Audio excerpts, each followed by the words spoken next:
ድንግል ማርያምም መመረጧ ብቻ አይደለም ያስከበራት፣ መመረጧን ተጠቅማ ንጽህና መጨመሯ ነው፣ ራሷ መስራቷ ነው። እመቤታችን ብቻ ከጠበቀ ሔዋንንስ ለምን እንዳትበድል አይጠብቃትም? እግዚአብሔር የማንንም ነፃ ፈቃድ አይሻማም፣ የድንግል ማርያምንም ነፃ ፈቃድ ያከብራል። እግዚአብሔር መረጣት ይልና ቢመርጣትማ ምን ይደንቃል? እንድትመረጡና ብትገኝ ነው እንጂ ይላል።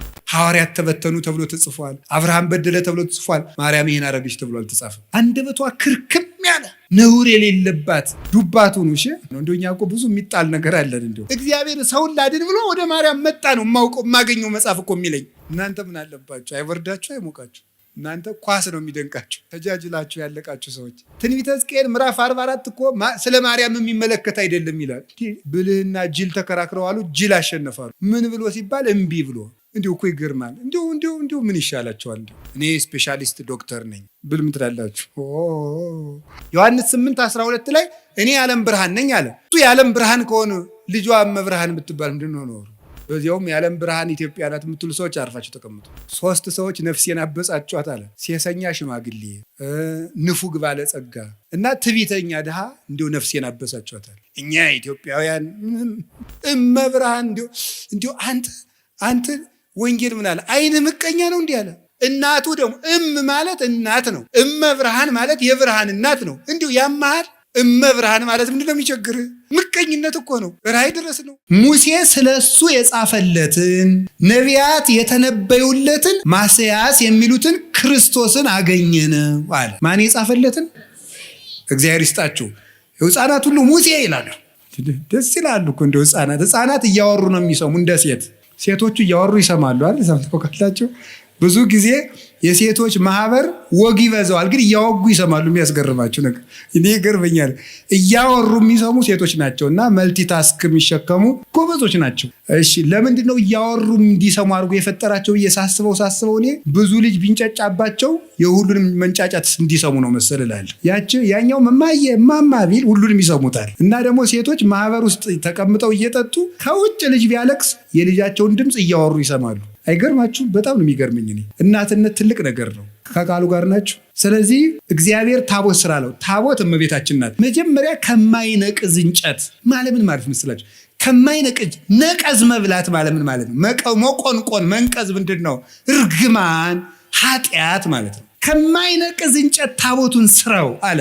የድንግል ማርያም አካሏ እርግማን የሌለበት ነው። አሁን ቅድም ነግሬያችኋለሁ። ሙሴ ስለሱ የጻፈለትን ኢየሱስን አገኘ ነው አለ። ሙሴ ስለሱ የጻፈለትን ካለ ሙሴ በኦሪት ዘጸአት ኢየሱስ ክርስቶስ አማኑኤል የሚል ስም ተናግሯል? አልተናገረም። ታዲያ ምንድን ነው የተናገራቸው ነገሮች ሁሉ ለማን የተናገሩ ናቸው? ስለ ክርስቶስ በምስጢር የተነገሩ ናቸው። ስለክሙ ከመቦቶን ዘተረክቡ ሕይወተ ዘላለም እማንቱ ሰማይቴ መጻሕፍትን ትመረምራላችሁ፣ በእነሱም ሕይወት የምታገኙ ይመስላችኋል፣ እነርሱ ግን የኔ ምስክሮች ናቸው አላቸው። ዮሐንስ ወንጌል ምዕራፍ 5 ቁጥር 44 ላይ እንዲህ አላቸው። ሶበሰ አመንክምዎ ለሙሴ እማመንክሙኒ ኪያየኒ፣ ሙሴን አምናችሁት ሁኑ ኖሮ ቢሆን እኔንም ታምኑ ነበር።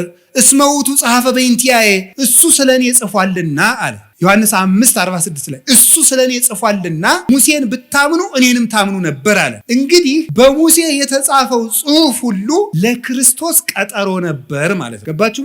ለክርስቶስ ቀጠሮ ነበር። በምንድን? በምስጢር ማለት ነው። እንደዚያ ከሆነ ለምሳሌ ኦሪት ዘጸአት ምዕራፍ 25 ስለ ኢየሱስ ክርስቶስ የተጻፈ ነው። እንዴት ተብሎ ነው የተጻፈው? ታቦት እናቱ ቃል እሱ ተብሎ ተጽፏል ማለት ነው። እናቱ ታቦት እሱ ደግሞ ቃል ተብሎ ተጽፏል። እንዲህ ብሎ ነው የተጻፈው። ኦሪት ዘጸአት ምዕራፍ 25 ቁጥር 1 ላይ ማይነቅዝ እንጨት፣ እንግዲህ እናቱ ታቦት ናት። በታቦቱ ውስጥ የእግዚአብሔር ቃል አለ። ክርስቶስ ደግሞ ቃል ነው። በቀዳማዊ ሕልውናው ቃል ይባላል። ዮሐንስ ወንጌል ምዕራፍ 1 ቁጥር 1 ላይ በመጀመሪያ ቃል ነበረ ብሎ ቁጥር 14 ላይ ቃል ሥጋ ሆነ እንዳለ ክርስቶስ ቃል ይባላል።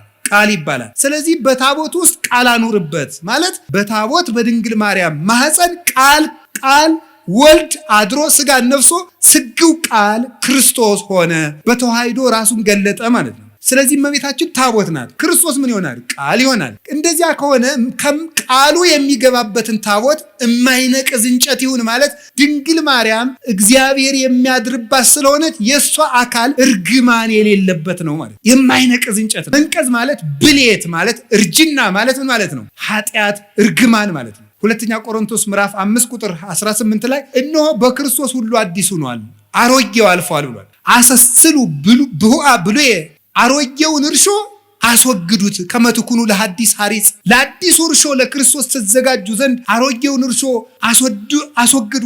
እስመ ተሰቅለ በፋሲካነ ክርስቶስ ፋሲካችን ክርስቶስ አንድም በፋሲካችን ክርስቶስ በፋሲካችን ዕለት ፋሲካችን መሻገሪያችን ክርስቶስ ታርዷልና ይላል ቆሮንቶስ 5 ላይ ሲናገር አሮጌውን እርሾ አስወግዱ። ስለዚህ አሮጌ ማለት ኃጢአት ማለት ነው። አሮጌ መንቀዝ ማርጀት ማለት ኃጢአት ማለት ነው። እርግማን ማለት ነው። ሞት ማለት ነው። ከማይነቅዝ እንጨት ታቦቱን ስራው ማለት ድንግል ማርያም መጀመሪያም ኃጢአት ሳይኖርባት ነው ያዘጋጃት። እርግማን አልነበረባትም። ከሴቶች ተለይቶሽ አንቺ የተባረክሽ ነሽ ያላት ስለዚህ ነበር። ሉቃስ ወንጌል ምዕራፍ 1 ላይ እንግዲያ ምድር ሁሉ የተረገመ ነው፣ እመቤታችን ግን ለይቶ የተባረክሽ ነሽ አለ። ከወንዶች ሳይል ከሴቶች አለ። ለምንድን ነው? እርግማን የመጣ በሴት ነበረ። በሴት ስለነበረ ሴቲቱ ዓለምን ሁሉ የምትወክልናት። ከሴቶች ተለይቶሽ አንቺ የተባረክሽ ነሽ ሲል ከሰው ዘር በአጠቃላይ ተለይተሽ የተባረክሽ ነሽ ነው። ከማይነቅዝ እንጨት ማለት ይሄ ነው። በወርቅ ለብጠው ምንድን ነው?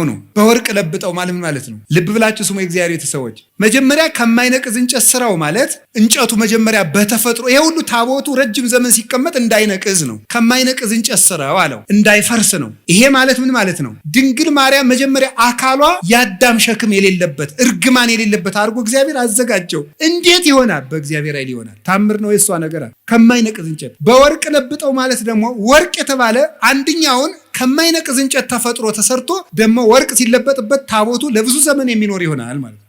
ወርቅ የተባለ የእመቤታችን ንጽህናዋና ቅድስናዋ ነው። የሰራችው ንጽህና ነው። ወርቁ በተፈጥሮ ብቻ አይደለም የሚጠበቀው። ወርቅ እንጨቱ የማይነቅዝ እንጨት ብቻ መሆን አይበቃውም። ወርቅ ጨምርበት። ድንግል ማርያምም መመረጧ ብቻ አይደለም ያስከበራት፣ መመረጧን ተጠቅማ ንጽህና መጨመሯ ነው። ራሷ መስራቷ ነው። መመረጥን መጠበቅ እንጂ መመረጥ አያስደንቅም። መምረጥማ የእግዚአብሔር ነው። መምረጥ የእግዚአብሔር ነው። አሁን አንዳንዶቹ ምን ይላሉ? እመቤታችን እኮ እንዲህ ብለን ስናከብራት ማርያም ምን ታደርግ ኖሯል? ሲመርጣት አልመረጥም ልትል ነው? እሷ ባትኖርም እኮ ሌላ ሴት የመምረጥ እድል አለው እግዚአብሔር። እግዚአብሔር ምን ይሳነዋል ይላል እንዴ? የእሷ ነፃ ፈቃድስ? ነፃ ፈቃድ ያላት ፍጡር እኮ ናት። እንጨት ናት እንዴ? ዝም ብሎ አስገድዶ ይመርጣታል? አይመርጣትም። ነፃ ፈቃድ አላት። እግዚአብሔር ስለጠበቃት ነው የምንል ከሆነ እንደዚያ ከሆነ አዳምና ሔዋንም የበደሉ እግዚአብሔር ስላልጠበቃቸው ነው ብለን መልስ ማዘጋጀት እንችላለን። ይሄ ደግሞ እግዚአብሔርም ያ ማለት ለአዳምና ለሔዋን ተጠያቂው እግዚአብሔር ይሆናል። ድንግል ማርያም ንጹሕ የሆነችው እግዚአብሔር ስለጠበቃት ብቻ ከሆነ አዳምና ሔዋንም የወደቁ እግዚአብሔር ስላልጠበቃቸው ነው ማለት ነው። እንደዚያ ከሆነ ደግሞ በሔዋንና በአዳም አዳልቶባቸዋል ማለት ነው እግዚአብሔር ደግሞ ባህሪው እንደዚህ አይደለም። ፈታሒ በጽድቅ ኮናኔ በርት ነው። በእውነት የሚፈርድ ነው። ኮናኔ በርት እውነት የሚፈርድ ነው። ፍርድ አይገመድልም። ያ ማለት እኔም ቢሆን የምበድለው እግዚአብሔር ስላልጠበቀኝ ነው ማለት ነው። እንደዚያ ከሆነ ደግሞ ለኃጢአቴ ተጠያቂ ሊያደርገኝ አይገባም ማለት ነው። እመቤታችን ብቻ ከጠበቀ ሔዋንንስ ለምን እንዳትበድል አይጠብቃትም? እግዚአብሔር የማንንም ነፃ ፈቃድ አይሻማም። የድንግል ማርያምንም ነፃ ፈቃድ ያከብራል። የመበደል መብት አይነፍጋትም። እንዳትሳሳት አይከለክላትም። እሷ መጠበቋን መመረጧን አጽንታ በጠበቀች ንጹሕና በጸናች መጠን እግዚአብሔርን በእጁ እየደገፈ ጠበቃት። የመጀመሪያውን እሱ ባርኮ ሰጣት። አካሏን ከማይነቅዝ እንጨቱ አለመንቀዙ በተፈጥሮ የተገኘ ነው። እግዚአብሔር ያነው እንዲያርጎ የፈጠረው። ድንግል ማርያም እርግማን የሌለባት መሆኗ በእግዚአብሔር እጅ ነው። በወርቅ መለበጥ ግን የሰው ነው። ንጽህና ጨምሮ መኖር ግን የሷ ነው። ስማራያ እግዚአብሔር ይላሉ ሊቃውንቱ። እግዚአብሔር መረጣት ይልና ቢመርጣትማ ምን ይደንቃል? እንድትመረጡና ብትገኝ ነው እንጂ ይላሉ። እንድትመረጡና ተገኘች። ምርጫዋን ደግሞ አጸንታ ያዘች። ቅዱስ ጳውሎስ መመረጣችሁን ታጸኑ ዘንድ ከፊት ይልቅ አሁን ትጉ ያለን ለዚህ ነው። ስለዚህ እመቤታችን በወርቅ የተለበጠች ታቦት ናት። እስኪ በሉ በወርቅ የተለበጠች ሆኖ የማይነቅዝ የሚለው ትርጉሙ ምንድን ነው? እርግማን የሌለባት። እስኪ እርግማን የሌለባት በሉ። ወይም የአዳም ጉስቁልና ያላረፈባት። እንጨቱ በተፈጥሮ የማይነቅዝ ነው። እመቤታችንም እግዚአብሔር ሲፈጥራት ከእናቷ ማህፀን ሲለያት እርግማን እንዳይኖር አድርጎ ነው የጠበቃት። አቀባ ጰራቅሊጦስም ከርሰማ ወይ ረኩሰት በምንትንም ዘፈጠራ። እንዴት ሊሆን ይችላል? ከመምጽውር ጽሩየ ገብረ አለ ቅዱስ ዮሐንስ አፈወርቅ። ይሄ እንዴት ሊሳካ ይችላል ካል ወርቅ ከጭቃ እንደሚገኘው ነው አለ። ወርቅን ከጭቃ ታስገኘዋለህ ስታነሳው፣ ወርቁ ውስጥ ግን ጭቃ የለም። ድንግል ማርያም ከተረገመ ባህሪ ስትወጣ እርግማን ጉስቁል የሆነ ባህሪ ግን አልደረሰባትም። አባቶቻችን በብዙ ነገር ተርጉሞ በሾህ መካከል እንደተከበበች ጽጌረዳ ይላል። ጽጌረዳ አበባ እሾሁ መሃል ላይ ናት። እሾሁ ግን የለባትም። ድንግል ማርያም የርግማን እሾህ ባለበት ዓለም ውስጥ እርግማኑ ሳያርፍባት ወጣች። እንደ ጽጌረዳይቱ መዓዛዋን ብቻ ይዛል። መዓዛ አፏሃ ከመ ኮል ወኩሉ ነገራ በሰላም ያለ ቅዱስ ያሬድ። አንደበቷ እንደ እንኮይ የሚያምር መዓዛውን ይዛ የወጣች እሾሁ ያልተከተላት ጽጌ ሃይማኖት ዘጸገየት በማእከለ ሐሰዋክ በእሾህ መካከል አብባ የተገኘች የሃይማኖት አበባ መዓዛ ብቻ ያላት እሾሁ ግን የሌለባት የመካከለኛዋ ውብ ጽጌረዳ እመቤታችን ናት። እርግማን ያልነካት። ወርቁ ግን ራሷ የሰራችው ንጽህናዋል። ዓይኗ ንጹህ፣ ጴጥሮስ ተሳሳተ ተብሎ ተጽፏል። ሐዋርያት ተበተኑ ተብሎ ተጽፏል። አብርሃም በደለ ተብሎ ተጽፏል። ማርያም ይሄን አረገች ተብሎ አልተጻፈም። አንደበቷ ክርክም ያለ ነውር የሌለባት በእውነት ጠባብ ወትሕት ዘልህቀት በቤተ መቅደስ ውስጥ ተቀምጣ መልአክ እያነጋገራት ትዕቢት የሌለባት ትሕት ጥበብን የተመላች እወቁኝ የማትል ልጇ በሆሳዕና እንኳን እንዲው ግርግር ሰው ሁሉ ሲበዛ የኔ አምላክ እናት ፊት አድርጉኝ የማትል በትሕትና እስቲ እዚህ ላይ እመቤታችን እንዲህ አለች ተብሎ ሰምታችኋል? ሐዋርያት አነጠፉ፣ ገሌ ፊት ሄደ፣ ጴጥሮስ እንዲህ አለ ሲባል እሷ እንዲህ ነኝ የማትል ይሄ አይገባኝም ይሄ ይገባኛል የማትል ስደት አይገባኝም ሳትል የተሰደደች መልካም ነገር ይገባኛል አክብሩኝ የማትል ትሕትናን የተመላች ወርቅ። ትንቢተ ዘካርያስ ምዕራፍ 4 ቁጥር 2 ላይ ነቢዩ ዘካርያስ ርየ ተቃዋመ ማይቶት ዘካርያስ የወርቅ መቅረዝን አይቶት ነበረ። ምን ያለ ዘይትን የተመላ 7 አይጹቅ ያላት 7 ቅርንጫፍ ያላት መቅረዝ ዘይት ያለባት ሁለንተሃ ወርቅ ይላል። ሁለመናዋ ወርቅ የሆነ መቅረዝ አየው ይላል። ትንቢተ ዘካርያስ ምዕራፍ 4 ቁጥር 2 ላይ ቅዱስ ያሬድ ይህን ወስዶ ይላል ዘሕዝቅኤል እጹት ምስራቅ ዘዘካርያስ ተቃዋም ዘወርቅ ማርያም ኢቲ ዘውዳሴሃ እሙቅ። የሕዝቅኤል የምስራቅ በር የዘካርያስ የወርቅ መቅረዝ ምስጋናዋ ተቀርቶ የማያልቅ ማርያም ናት ይላል። ሁለንተሃ ወርቅ ሁለመናዋ ወርቅ ነው ማለት ስጋዋ ወርቅ፣ ነፍሷ ወርቅ፣ ህሊናዋ ወርቅ፣ ልቧ ወርቅ፣ ህዋሳቷ ወርቅ፣ ስሟ ወርቅ፣ ሁለንተናዋ ገንዘብ የሆነ ጸጋን የተመላች እጅ እግሯ ገንዘብ የሆነ ናት እመቤታችን። እኛ እኮ እንደው ብዙ የሚጣል ያለን እንደ ዱባ ታውቃላችሁ። በቤተክርስቲያን ስርዓት ዱባ ለቤተክርስቲያን ስለት አይገባም። አይገርማችሁ? ፍትሐ ነገሥት አንቀጽ 17 ላይ አንቀጸ ምጽዋት ላይ ዱባ ለቤተክርስቲያን አያምጡ ይላል። ለምን? ዱባ ብዙ የሚጣል አለው። አያችሁ፣ የሚጣል ነገር የሚበዛባቸው ሰዎች ቤተክርስቲያን አይጉ ማለትና ዱባቱን እሺ፣ ዱባ ማለት የሚጣለው የሚበዛ ነው። እንደኛ እኮ ብዙ የሚጣል ነገር አለን። እንደው ብዙ ወጥቶ የሚወድቅ ጓዛ ምነን እንደው ይሄን እና ዱባቱና ቅልም አይገባም ይላል። ውስጡ መራራ ነውና መራራ ሰዎች በቤተክርስቲያን ርስት የላቸውም ማለት ነው። መራራ መሆን ክፉ ነው። ስለዚህ እመቤታችን ግን የሚጣል የሌላት አልብኪ ነውር ወይ ምንትኒ በላይሌኪ ኩለንታኪ ሰናይት እንታቤ ወዳጄ ሁለንተናሽ ውብ ነው ምንም ነውር የለብሽ ብሏታል ልጇ ሰሎሞን። በወርቅ የተለበጠችው ታቦት ማድረግ አንዳች ነገር ያልተገኘባት የቅድስና ማህተም ያተማት የእግዚአብሔር ከተማ የመሰላሏ ጫፍ ላይ ይላል አይደለም እንዴ? የመሰላሏ ጫፍ ላይ እግዚአብሔር ተቀምጦባት ነበር ይላል። መሰላል እመቤታችን ናት። የመሰላሏ ጫፍ አይምሮዋ ነው። አይምሮዋ ውስጥ ህሊናዋ ውስጥ ከእግዚአብሔር ውጭ ምንም ገብቶባት የማታውቅ እንተ ኢርእያ አይነ ንስር ዲያብሎስ ያልተመለከታት የታጠረች ገነት እጹቅት አዘቅተማ ሕይወት የታጠረች አትክልት የተገጠመች የውሃ ጉድጓድ አዘቅተማ ሕይወት የሕይወት ውሃን ያፈለቀች የታተመች የውሃ ምንጭ እመቤታችን ናት። የእግዚአብሔር ታቦት ይሏችኋል ማርያም ናት። 2 ክንድ ከስንዝር ያለው ከአዳም እስከ ኖህ ያለው ጊዜ ነው። እሱ 2256 ዘመን ይሆናል። 1 ክንድ ከስንዝር የሚለው ከኖህ እስከ ሙሴ ያለው ነው 1644 ይሆናል። 1 ክንድ ከስንዝር ቁመት ወርድ ቁመት አቆልቋይ 1 ክንድ ከስንዝር የሚለው ደግሞ ከሙሴ እስከ እመቤታችን 1600 ይሆናል። ይህን ስትገጥሙት 5500 ዘመን። እንዲህ ያለ ታቦት አበጅ ማለት 5500 ዘመን ሲያልቅ የምትመጣ የእግዚአብሔር ማደሪያ ታቦት አለች ማለት ነው። 4 ቀለበት አብጅለት ማለት 4 ቀለበት ማለት አይን፣ ጆሮ፣ እጅ፣ አፍንጫ። ስለዚህ 4ቱን ቀለበት በወርቅ ለብጠው የወርቅ ቀለበት ማብጅለት ማለት እመቤታችን በጆሮዋ አልበደለችም፣ በአይኗ አልበደለችም፣ በአፍንጫዋ አልበደለችም፣ በእጇ ዳሳ አልበደለችም። 4ቱን ቀለበት ወርቅ አድርገው ማለት ሰው የሚበድላቸው በሮቿ ሁሉ የእመቤታችን ንጹህ ናቸው እንደጠራ ወርቅ። የስርየት መክደኛ የተባለ ድንግልናዋ ነው። መክደኛ የታተመ ድንግልና ነው። በስርየት መክደኛው አነጋገር ስርየት ማለት ይቅርታ ነው። የስርየት መክደኛ ማለት በድንግል ማርያም ድንግልና በኩል እግዚአብሔር ይቅርታን ይዞ መጥቷል። ፈቂዶ ይፈውስ ትዝምደሰብ ተገምረ በማኅፀነ ድንግል ታቢዮ ለኩሉ ኃይል እለ በሰማያት ማሂደር ባሕርየ ሰብን ነገደ ሰብን ላድን ባለ ጊዜ ከሰራዊተ መላእክት ተሰውሮ በድንግል ማርያም ማኅፀን አደረ። እኔ እንደው ማርያም ምን አድርገልኛለች የሚለኝ ሰው ኢየሱስ ነው እንጂ የሚለኝ ሰው እግዚአብሔር ሰውን ላድን ብሎ የት ሄደ ብዬ ነው የምጠይቀው። እግዚአብሔር ሰውን ላድን ብሎ ወደ ማርያም መጣ ነው የማገኘው መጽሐፍ እኮ የሚለኝ። እግዚአብሔርን ሰውን ሊያድን መጣ እንዲህ አለ እኮ ጌታ።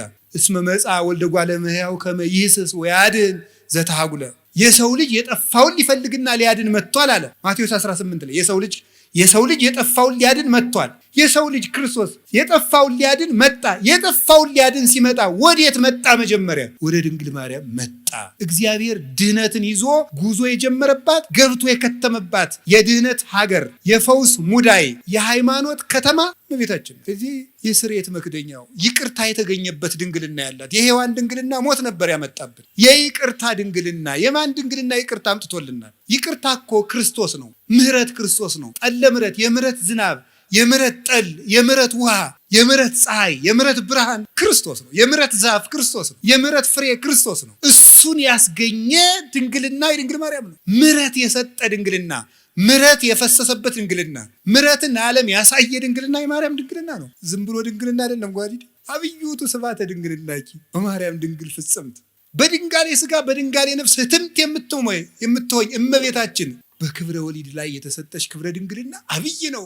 ብዙ ነው፣ ገናና ነው ይላሉ ሊቃውንት ውዳሴ ማርያም ሲተረጉሙ። እናንተ ምን አለባችሁ? አይወርዳችሁ፣ አይሞቃችሁ። እናንተ ኳስ ነው የሚደንቃችሁ። ተጃጅላችሁ ያለቃችሁ ሰዎች ይቅር በሉኝ። እሺ፣ ገሎ ማዳን ዘይቤ ማለት ነው። እሺ፣ ከቃሉ ጋር ናችሁ። እና ይሄ እስቲ የድንግል ማርያምን ድንግልና የስርየት መክደኛ በሉት። በእውነት በሉ። መክደኛ ያለበት ምክንያት ድንግልናዋ ማኅተመ ድንግልናዋ ስላልተፈታ ነው። ስርየት የተባለ ደግሞ ይቅርታን ለዓለም ያወጣ ድንግልና የእመቤታችን ድንግልና። እኔ እውነቴ ነው። አይ ካህናት የታደሉት እመቤቴ ለማኅፀንኪ እግዝእቴ በረከቱ እፈቱ እግዚአብሔር ዘተጸውረ ቦቱ ይላል። እመቤቴ ማርያም ሆይ የማኅፀንሽን በረከት እፈልገዋለሁ፣ ይድረሰኝ የማኅፀንሽ በረከት። እግዚአብሔር ያደረበት ወደዚች ምስራቅ የማይዞር ማን ነው? ፀሐይ ጽድቅ ኢየሱስ ክርስቶስ ወጥቶ የሚያጽደለድልባትን ያችን ምስራቅ ዘወር ብሎ ማየት የማይፈልግ የጨለማው ልጅ ካልሆነ በቀር እሱ ማን ነው? መዞር የሚያሰኘኝ እኔ ወደ እመቤታችን ነው። ወደ እሱ ያልዞርኩ ወዴት ልዞር ነው ዛሬ? የስርየት መክደኛ። በስርየት መክደኛው አነጋግርሃለሁ። በሉ በስርየት መክደኛው በሉ።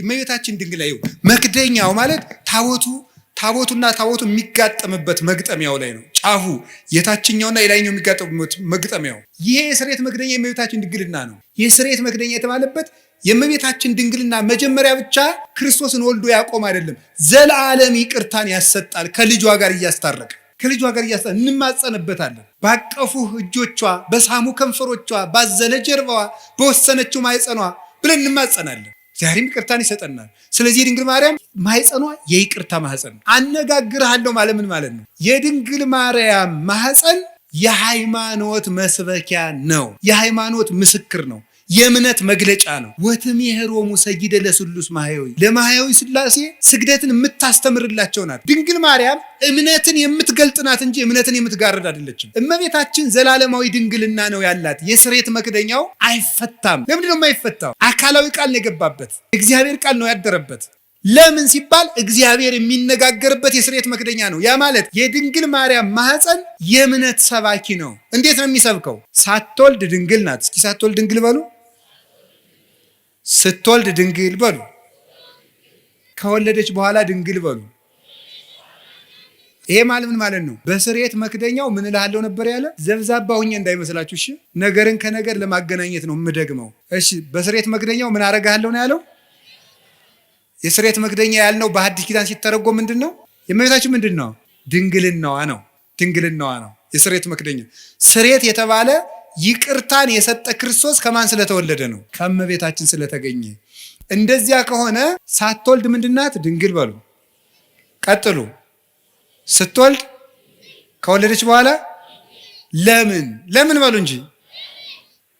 ምን ያደርጋል ይሄ ስትሉ?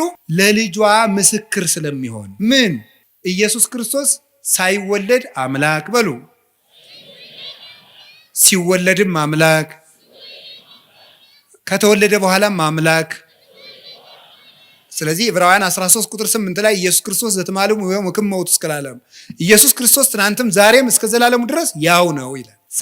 ሳትወልድ ድንግል ሳይወለድ አምላክ፣ ስትወልድ ድንግል ሲወለድም አምላክ፣ ከወለደች በኋላም ድንግል ከተወለደ በኋላም አምላክ። ድንግልናዋ አለመለወጡ የልጇ አምላክነት ላለመለወጡ ማስረጃ ነው። ለማይለወጠው ልጇ ምስክር እንድትሆን እሱ ሰው ቢሆንም አምላክነቱ ስላልተለወጠ እሷም ብትወልድም ድንግልናዋ አልተለወጠም። ለልጇ ምስክር ናት። በስርየት መክደኛው አነጋግርሃለሁ ማለት አለመለወጤን የማልለወጥ አምላክ መሆኔን በማይለወጠው በእናቴ ድንግልና እነግርሃለሁ፣ አስተምርሃለሁ ማለት ነው። ቅዱስ ዮሐንስ አፈወርቅ ሃይማኖተ አበው ምዕራፍ 67 ቁጥር 31 ላይ እንዲህ ይላል፣ እሰብክ መንገለ ድንግልናሃ ለማርያም እንተ ትሰብክ እንተ ትከውን ስም አለቃል። ለቃል ምስክር በምትሆን በድንግል ማርያም ድንግልና ክርስቶስን እሰብከዋለሁ ይላል። ለቃል ምስክር በምትሆን በድንግል ማርያም ድንግልና ክርስቶስን እሰብከዋለሁ። የድንግል ማርያም ድንግልና የክርስቶስ መስበኪያ ነው። ድንግልናዋ አልተለወጠም። ለምን? እሱም ሰው ሲሆን አልተለወጠም። የማይለወጥ አምላክ ስል መሆኑን ለማስረዳት የእናቱን ድንግልና ሳይለውጥ ተወለደ። ትንቢተ ሚልክያስ ምዕራፍ 3 ቁጥር 5 ላይ አንሰ እግዚአብሔር አምላክክሙ ዘኢይትዌለጥ፣ እኔ የማልለወጥ አምላካችሁ እግዚአብሔር ነኝ፣ እኔ እግዚአብሔር አምላካችሁ አልለወጥም ብሎ ነው። የማይለወጥ አምላክ መሆኑን ለማስረዳት ከእናቱ ሲወለድም ድንግልናዋን እንዳይለወጥ ጠበቀ። አቀበ ማኅተመ ድንግልና ከመትኩን መራሒተ ለሃይማኖት አበይ፣ አቀበ ማኅተመ ድንግልና ከመ በጽንሳ መንክር ትኩን መራሒተ ለሃይማኖት አባይ። ድንቅ በሚያሰኝ ማኅተመ ድንግልናዋ ለታላቂቱ እምነት ምስክር ትሆን ዘንድ ድንግልናዋን ጠበቀው ይላል። ስለዚህ የድንግል ማርያም ድንግልና ለክርስቶስ አለመለወጥ ምስክር ነው። ክርስቶስ ሰው የሆነ አምላክ ነው።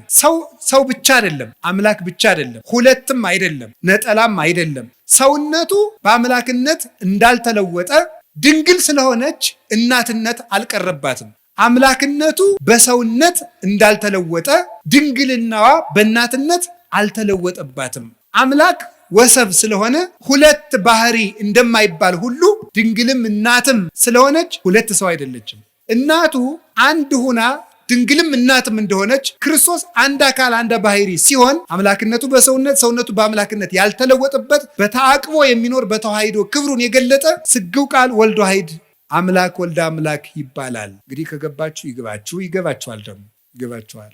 ድንግል ማርያም ድንግል ናት በሉ። እሺ እናት ናት በሉ። ክርስቶስ እሳ አምላክ ነው በሉ።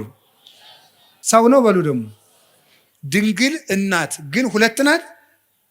ክርስቶስ አምላክ ነው፣ ሰው ነው፣ ሁለት ነው አይደለም፣ አንድ ባህሪ ነው።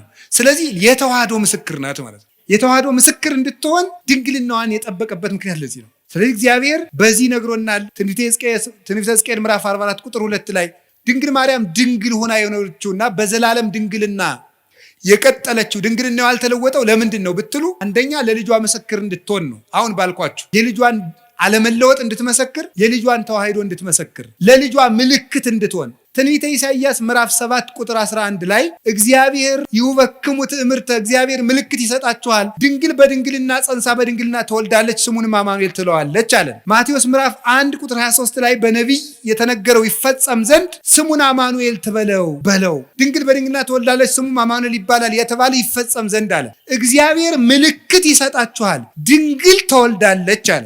ድንግል ማርያም ዘላለማዊ ድንግልና ከሌላት ምልክትነቷ ምንድን ነው? ምልክት የሆነችው እኮ ዘላለማዊ ድንግልና ስላላት ነው። ያ ምልክት የተፈጸመባት ድንግል ደግሞ እመቤታችን እንደሆነች ወንጌላዊ ነግሮን። ስለዚህ ድንግል ማርያም የማይለወጥ ዘላለማዊ ድንግልና አላት። ለምን? ምስክር እንድትሆን፣ ምልክት እንድትሆን፣ ለሃይማኖት ማስረጃ እንድትሆን። ወዲህም ደግሞ ለምንድን ነው የማይገባባት ሲባል ሌላ ባል አላገባችም፣ ሌላ ልጆችን አልወለደችም። ለምን? የኃያላን አምላክ እግዚአብሔር ስለገባባት። ሕዝቅኤል ምዕራፍ 44 ቁጥር 4 ላይ እንደተነገረው የሰራዊት ጌታ እግዚአብሔር ገብቶባታልና ሌላ አይገባባትም፣ ተዘግታ እጹታ ትነብር ለዓለም፣ ለዘላለሙ ታትማ ትኖራለች። መልስ ለምን? እግዚአብሔር ስለገባባት። አንዳንዶቹ ምን ሊሏችሁ ይችላሉ? አረ ትንቢተ ሕዝቅኤል ምዕራፍ 44 እኮ ስለ ማርያም የሚመለከት አይደለም ይላል።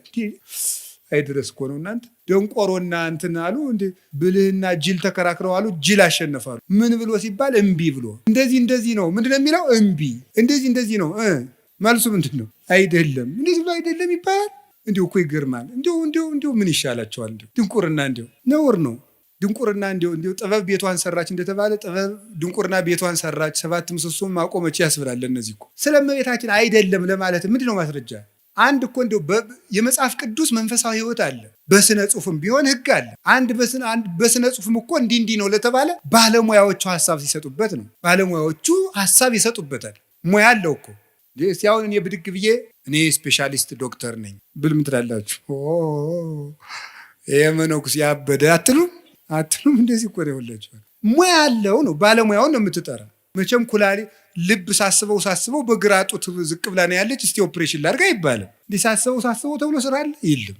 ባለሙያ ያለው የትኛው አካል የት ቦታ እንዳለ የሚያውቅ፣ የትኛው ጥቅስ ለየትኛው እንደሆነ የሚያውቁ፣ ለዘመኑ የቀረቡ፣ ለጉዳዩ የቀረቡ፣ ለእግዚአብሔር የቀረቡ ሶስቱንም የሚያሟሉ አባቶች ማርያም ናት ብለው ነግረውናል። ሶስቱንም የሚያሟሉ ለዘመኑም ቅርብ የነበሩ በመጀመሪያው ክፍለ ዘመን፣ በሁለተኛው ክፍለ ዘመን፣ በሶስተኛው ክፍለ ዘመን፣ በአራተኛው ክፍለ ዘመን የነበሩ እነ ቅዱስ ኤፍሬም፣ እነ ቅዱስ ቄርሎስ ነግረውናል። እነ ቅዱስ ኤራቅሊስ ነግረውናል። ማርያም ናት የሕዝቅኤል ምስራቅ ብለው ቅዱስ ያሬድ ነግሮናል። ሊቁ ለእግዚአብሔር የቀረበው ለዘመኑ የቀረበው 6ኛው ክፍለ ዘመን የነበረው ሰማይ ድረስ ሂዶ ዜማን ቆንጥሮ ያመጣው እሱ ነግሮናል። አንተ የት ቤት ነህ እንደው ማን?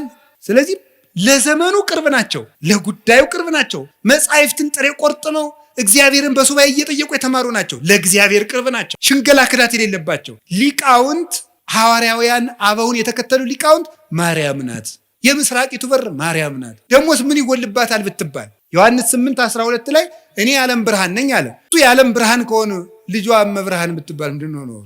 በዚያውም የዓለም ብርሃን ኢትዮጵያ ናት የምትሉ ሰዎች አርፋችሁ ተቀምጡ። ኢትዮጵያ የዓለም ብርሃን የሚባል የጅል ስብስብ ነው። የምሬን ነው። የዓለም ብርሃን ክርስቶስ ነው እንጂ ኢትዮጵያ የዓለም ብርሃን ሆናም አታውቅም አትሆንምም። የዓለም ብርሃን ማን ነው? ክርስቶስ በሉ።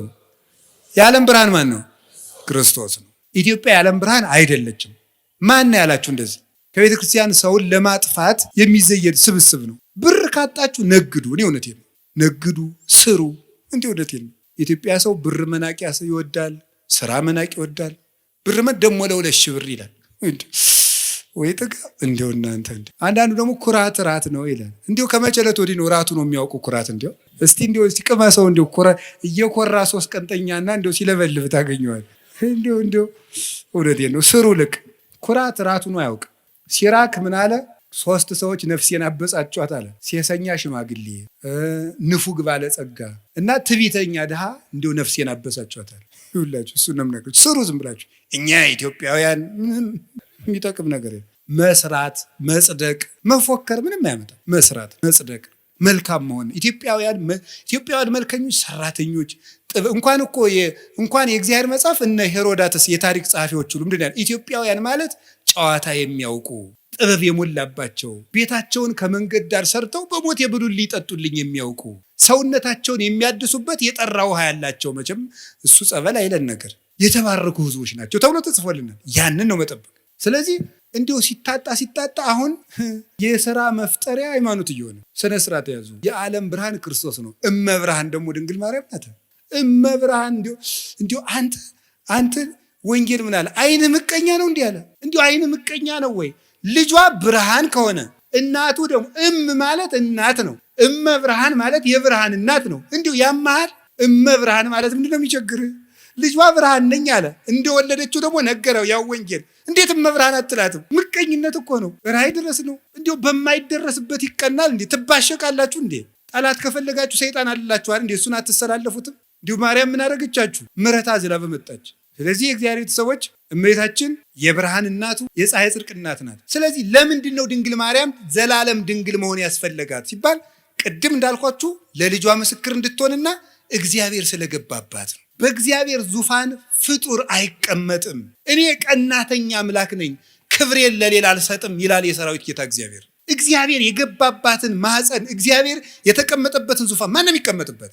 እስቲ በሉ እንደ አሁን የቀበሌ አስተዳዳሪ በወረዳ አስተዳዳሪ ወንበር ይቀመጥ? እስቲ ሂድና ሞክራት። አሽሮ ይለቃል። የለም አይፈቀድም። እንዲሁ መጠንን ታውቆ ነው። እሟይ ያቅምሽናል ሞያልም ያሉ አሉ አይደል ቄሴ። አንዲት እሟይ ብድግ ብለው የኔታ አቤት እንዲሁ እኔ በህልሜ ታቦት ተሸክሜ ሰው እያጠኑ ህልም አይቼ፣ አይ እሟይ እንዲሁ ያቅምሽናል እንዲሁ ከሆነም እኔ ታቦት ተሸክሜ እንደው አንቺ ብታጠኝ ይሻላል። እንደው ባይሆን ያም አይሆንም እኮ እንደው ያም አይሆንም።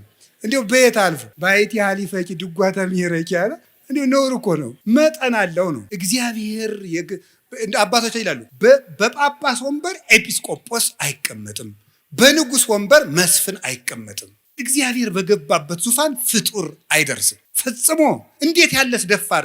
ሄሮድ ዮሴፍ ራ ያደረገው ጻድቅ ነው አይደል ያለው እንዴ? በዚያውስ ላይ ሐዋርያት እንኳን ክርስቶስን ከተከተሉ በኋላ ወደ ሚስት አልተመለሱ። እንደው ጴጥሮስ ሚስት ነበረው ይባላል። ጭራሽ እሷ አምላክን ወልዳ መልሳ ወደ ትዳር ተመለሰች ይባላል። ከቅዱስ ጴጥሮስ አንሳ ፈጽሞ ነውር ነው፣ ያላደለ ነገር ነው። የእግዚአብሔር ዙፋን ነው፣ ድፍረት ነው። የምንንቀው እግዚአብሔርን ነው። ማርያምን እመቤታችንን አይደለም የምንንቀው፣ እግዚአብሔርን መዳፈር ነው። እንዴት ትዳር ክቡር ነው ብሏል። ትዳር ክቡር የሆነው ለተፈቀደለት ነው። ትዳር ክቡር የሚሆነው ለሚጠቅመው ለተሰማራበት እና ለድንግል ማርያም ግን ይህ ሁሉ መጠኑ አይደለም። ወንድ አላውቅም ሐሳብ የራሱ የለኝም እኮ ያለችው። ቅዱስ ጎርጎርዮስ ዘንዚናዙና ዘኑሲስ የሚሉት እንደዚህ ብላ ስትናገር በቃ ዘግታ ጨርሳለች ማህተሟን።